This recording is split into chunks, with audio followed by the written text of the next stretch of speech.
Assalamualaikum warahmatullahi wabarakatuh. Halo semuanya, balik lagi barengan aku Latifah di Mutiara Jari on podcast and on YouTube ketika nanti sudah di update atau sudah di upload ke YouTube ya.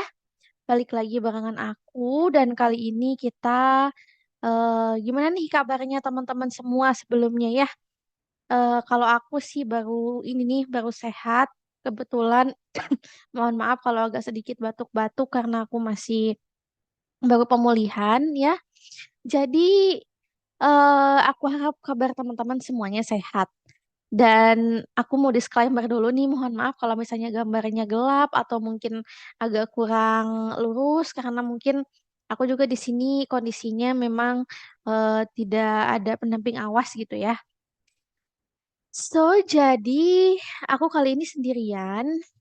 Aku pengen single podcast dulu karena kita akan membahas salah satu pembahasan yang menarik mungkin bagi teman-teman, terutama buat anak-anak sastra nih. Kali ini aku mau membahas tentang bunyi suprasegmental. Mengenal tanda-tanda bunyi suprasegmental dan apa itu bunyi suprasegmental, teman-teman ya. Dan tema kali ini adalah literasi dan teknologi. Kebetulan kita akan spesifiknya ke literasi, aku akan mengenalkan satu modul atau satu buku, yang mana buku ini adalah modul pembelajaran sebetulnya dari dosenku, dosen fonologi. Dan di sini ada pembahasan yang sangat menarik untuk kita. Dan ini juga bermanfaat buat public speaking. Karena ternyata kalau kita perhatikan bunyi suprasegmental ini sangat berkaitan dengan public speaking, sangat berkaitan dengan intonasi, sangat berkaitan dengan jeda ketika kita berbicara, teman-teman ya. Mungkin langsung aja aku bakal mohon ditunggu ya teman-teman ya. eh nah,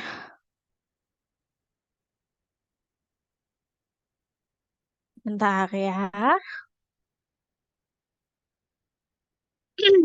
Jadi bunyi suprasegmental itu apa sih? Ya, jadi kan bunyi itu ada dua macam, ada segmental, ada suprasegmental. Kalau segmental itu adalah bunyi yang bisa dituliskan, teman-teman. Kayak misalnya bunyi huruf huruf A, misalnya bunyi A, ada A gitu kan ya. Ada A yang tipis. Tulisan A tuh ya gimana ya tulisannya huruf A gitu. Ada huruf bunyi I, misalnya ada I gitu kan. Ada I. Nah, itu juga eh, bisa dituliskan ada hurufnya huruf I. Nah, terus bunyi suprasegmental ini apa? Bunyi suprasegmental adalah bunyi yang tidak bisa dituliskan. Jadi untuk mencirikan bunyi tersebut kita menggunakan simbol sebagai gantinya gitu ya. Nih buat teman-teman IT mungkin yang paham sama bahasa pemrograman, nah mungkin bisa bisa tahu nih simbol, misalnya simbol untuk menyatakan misalnya si aplikasi ini biar bisa terbuka misalnya. Nah itu kan nggak bisa ditulis eh, gamblang ya cara ngebuka si aplikasinya, tapi digantikan dengan simbol. Perintah tersebut digantikan dengan simbol. Terus mungkin bagi teman-teman MC, teman-teman wartawan yang udah profesional, mungkin juga bisa share ya sama kita ya. Apakah teman-teman menggunakan, mohon maaf, apakah teman-teman menggunakan simbol tersebut untuk menandai intonasi atau tidak gitu. eh Lalu subsegmental ini eh mencakup apa aja sih gitu kan? Nah, di sini eh apa namanya? Ada dua sifat ya, yaitu dari frekuensi dan amplitudo atau dari bunyinya menggunakan pendekatan fonetik akustik ya buat teman-teman yang paham sama sastra. Nah, mungkin langsung aja aku jelasin. Yang pertama itu bunyi suprasegmental itu mempengaruhi tinggi rendahnya nada. Kita bisa lihat di sini. tinggi rendahnya bunyi ini disebut dengan nada ya. Jadi misalnya kayak sederhananya gini, beda dengan kita bilang kamu mau kemana, kamu mau kemana, dan kamu mau kemana. Kalau kita bilang kamu mau kemana, itu kan kita bertanya gitu ya. Tapi kalau kita bilang kamu mau kemana, itu dengan tanda bahwa kita ini adalah sedang marah. Tapi kalau misalnya kamu mau kemana, itu hanya datar, ya berarti itu bunyi datar gitu. Nah, itu kira-kira teman-teman kalau sesederhananya gitu ya. Nah, terus selanjutnya ada keras dan lemahnya bunyi atau tekanan gitu ya.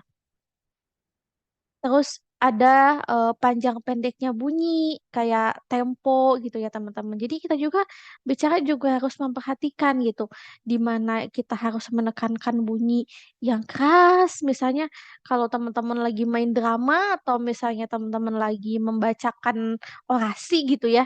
Kata-kata yang mana nih yang harus dikeraskan atau kata-kata yang mana nih yang harus dilemahkan gitu. Nah, kalau selanjutnya yang tadi adalah panjang pendeknya bunyi atau tempo. Ini berlaku di bahasa Mandarin. Di bahasa Mandarin itu kan ada yang pengucapannya sama, ada yang pengucapannya beda gitu ya.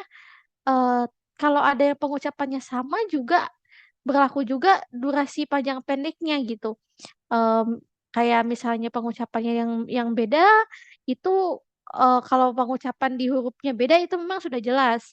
Tapi kalau di pengucapannya yang sama dan durasinya beda itu bisa jadi artinya juga beda. Seperti di bahasa Arab gitu ya, makanya kan ada ilmu tajwid gitu. Yang berapa ketuk misalnya alif, alif itu berapa berapa harkat gitu. Nah, itu mempengaruhi juga teman-teman dia dari panjang pendeknya. Tapi kalau di sastra Indonesia atau di bahasa Indonesia sendiri memang nggak terlalu mempermasalahkan itu ya, tidak tidak ponemis gitu. Selanjutnya adalah meliputi kesenyapan atau jeda. Nah, jadi memang di bahasa Indonesia itu sangat berpengaruh untuk jeda. Jadi misalnya kita kalau bicara tanpa jeda, tanpa titik koma atau tanpa ada diamnya gitu ya, itu juga nanti nggak enak juga didengar sama orang-orang. Ini ngomong apa sih gitu, nyerocos banget gitu kan. Nah, kita ke penjelasannya. Di bunyi segmental dijelaskan, itu selalu melibatkan nada tinggi, sedang, atau rendah. Nah, itu tuh biasanya menggunakan tipe pita suara dan arus udara. Jadi kita apa? Menempatkan posisi pita suara kita. Dan ini tuh disebabkan oleh kenaikan arus udara dari paru-paru. Makin tinggi nadanya, maka makin eh gang juga pita suaranya gitu ya, teman-teman ya.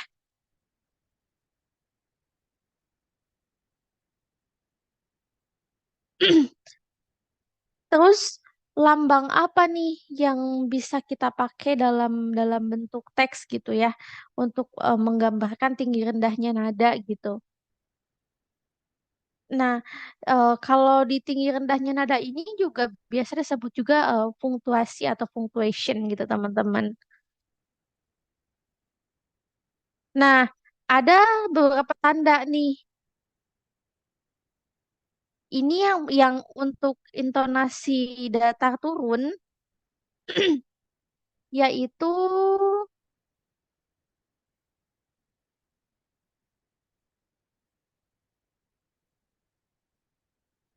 sebentar.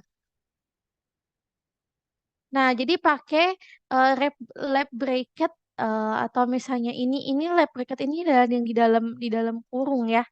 Ini tandanya adalah huruf I besar 2 kayak Romawi 2 gitu. Itu tanda yang bisa kita tulis untuk menandakan kalimat datar turun. biasanya ini ada di kalimat berita. Misalnya, eh, halo pemirsa, saat ini cuaca di Tangerang Selatan sedang turun hujan.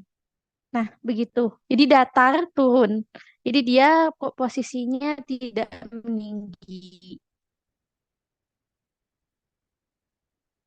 Terus yang kedua adalah ada di dalam lab bracket juga, yaitu tanda garis miring dua. Jadi garis miringnya dua kali ya, slash slash gitu.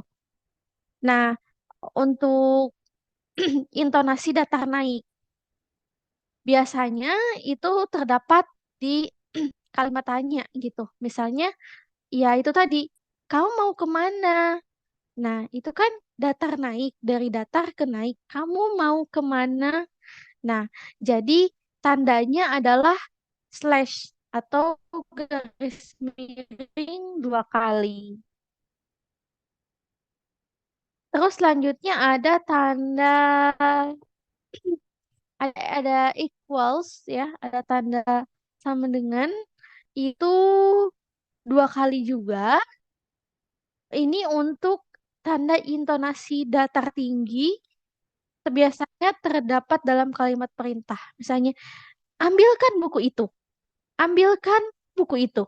Nah, itu adalah tanda ketika kita ingin memberikan kalimat perintah tapi dalam bentuk bunyi, tidak menggunakan teks, tidak menggunakan tulisan. Kan kalau ragam bahasa Indonesia, kalau ragam bahasa tulis itu biasa ya, ada tanda tanya, tanda seru, tanda titik, tanda koma gitu ya. Tapi kalau dalam di akumulasi apa di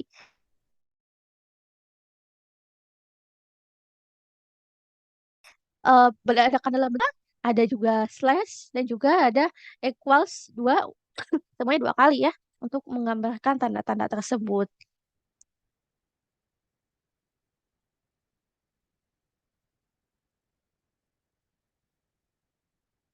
Nah, kalau untuk kalau ditulis, kalau misalnya tulis ini gimana gitu. Nah, ini yang pertama ada kata baso. Nah, ada kata baso, terus tanpa spasi tanda ii ini atau tanda si Romawi dua ini. Nah, artinya adalah pemberitahuan bahwa ada baso. Jadi, kalau misalnya ada kata di akhirnya seperti itu, berarti ini tuh orang ini sedang menjelaskan kalau misalnya di sini tuh ada baso, entah itu ada tukang baso, entah itu ada eh, apa namanya, ada semangkuk baso gitu ya. Nah, terus selanjutnya ada baso, lalu diikuti tanda garis miring dua atau slash. Terus, nah ini artinya sedang menanyakan tentang baso. Misalnya gini, eh, kamu mau kamu mau baso misalnya ya. Nah, kalau dia menanyakan bahwa si orang ini mau baso atau enggak itu setelah baso dikasih tanda. Terus di sini ada tanda ada ada kata baso lagi, tapi diikutinya kata eh, apa tanda equals gitu. Nah, itu artinya memanggil penjual baso gitu.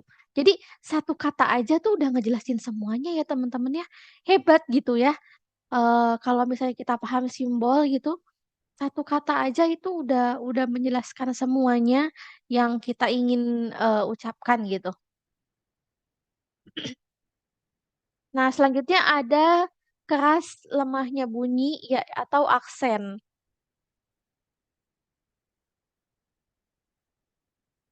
Nah, kalau ini berkaitannya dengan energi otot nih, teman-teman.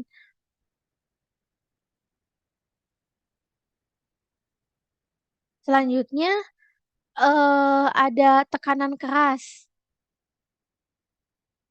Eh, ditandai dengan tanda ini ya. Apa namanya?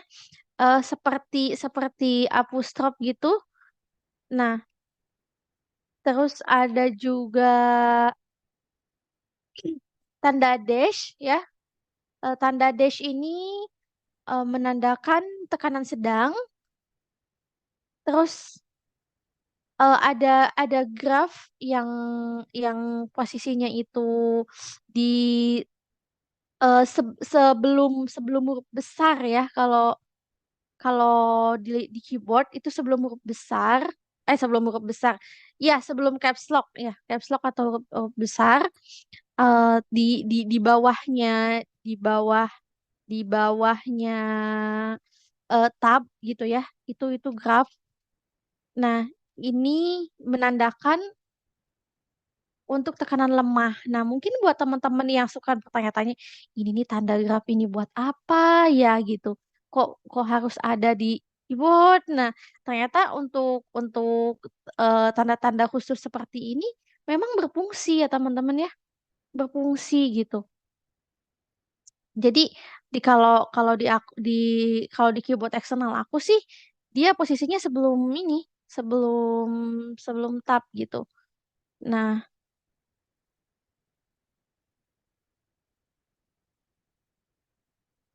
terus ada juga yang tanda left bracket terus kosong.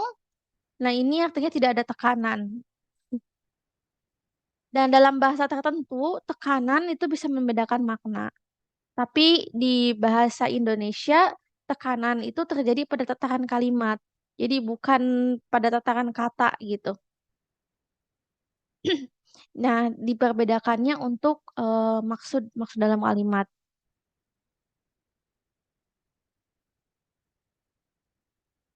Nah, contohnya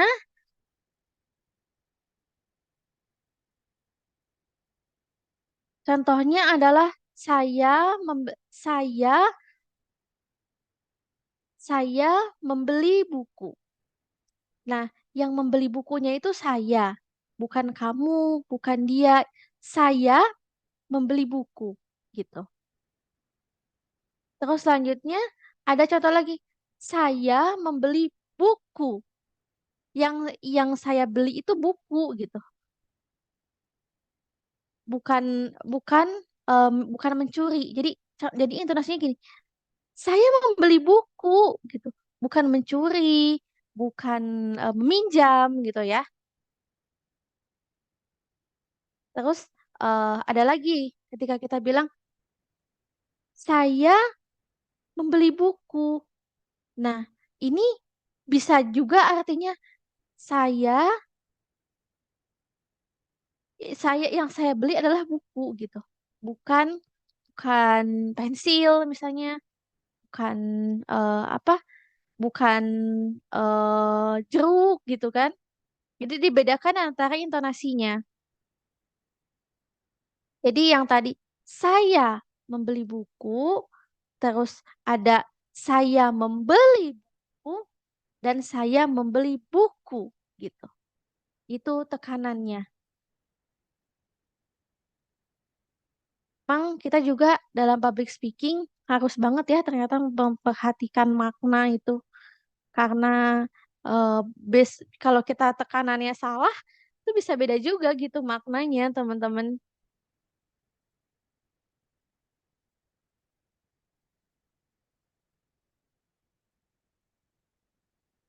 Ada panjang pendeknya bunyi.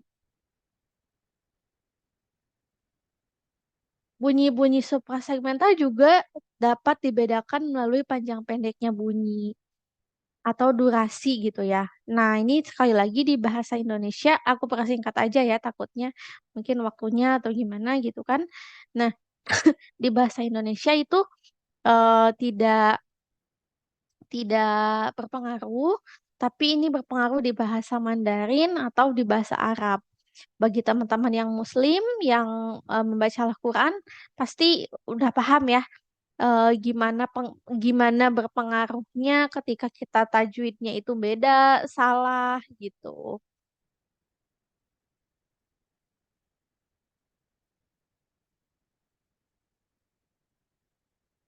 Nah, yang terakhir ini adalah kesenyapan atau jeda. Kesenyapan atau jeda disebut juga pemutusan arus bunyi segmental oleh penutur. Akibatnya akan terjadi kesenyapan karena bunyi yang terputus itu. Kesenyapan bisa berada di posisi awal, tengah, dan akhir ujaran.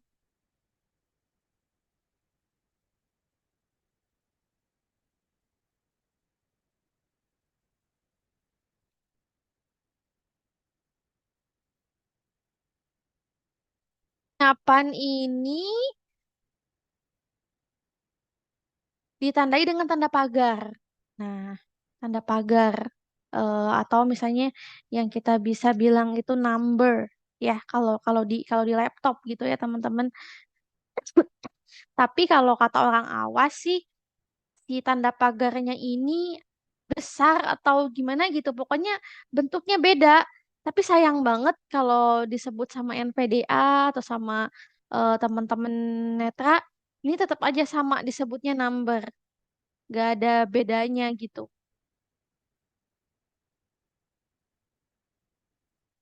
Berbeda dengan nada, kesenyapan ini dapat sangat berfungsi di bahasa Indonesia sebagai tataran makna antar kalimat. Contohnya, dia membeli buku sejarah baru. Terus contoh yang kedua, dia membeli buku sejarah baru. Nah, yang didiamkannya ini adalah yang pertama ini dia membeli buku sejarah baru. Jadi eh, buku bukunya dia ini adalah eh, buku tentang sejarah baru gitu ya. Tapi kalau misalnya dia membeli buku sejarah baru, berarti memang buku yang dia beli ini adalah sejarah baru.